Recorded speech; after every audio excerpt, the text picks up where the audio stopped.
വ്യഭിചാരത്തിൽ പിടിക്കപ്പെട്ട് കല്ലെറിയപ്പെടാൻ പോകുന്ന സ്ത്രീ.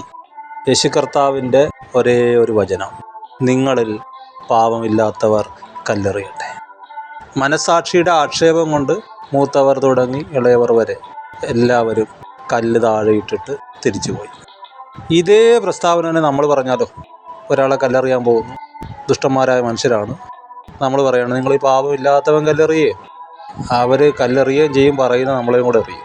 യഥാർത്ഥത്തിൽ അവർ കുറ്റമില്ലാത്തവരല്ല, പക്ഷേ മനസാക്ഷിയുടെ ആക്ഷേപം സൃഷ്ടിക്കാൻ നമ്മളുടെ വർത്തമാനത്തിന് കഴിയുന്നില്ല. യേശുവിന് കഴിയും. ഇതാണ് വ്യത്യാസം.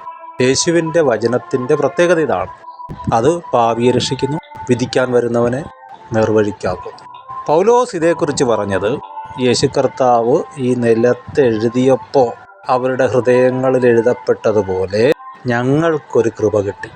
അത് വേറൊന്നുമല്ല, പരിശുദ്ധാത്മാവിനാൽ നിങ്ങളുടെ ഹൃദയങ്ങളിൽ എഴുതാനൊരു കൃപ. കൽപ്പലകയിലല്ല, മഷി കൊണ്ടല്ല, നിങ്ങളുടെ ഹൃദയത്തിൽ എഴുതാനൊരു കൃപ.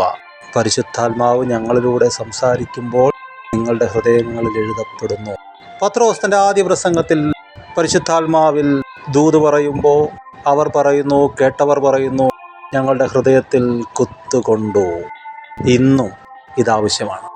പാപികളെന്ന് സമൂഹം മുദ്രകുത്തുന്നവർക്ക് ഒരു ചാൻസ് കൂടെ കൊടുക്കാൻ, ജീവിക്കാൻ. മറ്റുള്ളവരെ വിധിച്ച് കൊല ചെയ്ത് തിന്മ ചെയ്ത് നിത്യനായ വിധിയിലേക്ക് പോകുന്നവർക്ക് ഒരവസരം കൂടെ മാനസാന്തരത്തിന് കൊടുക്കാൻ.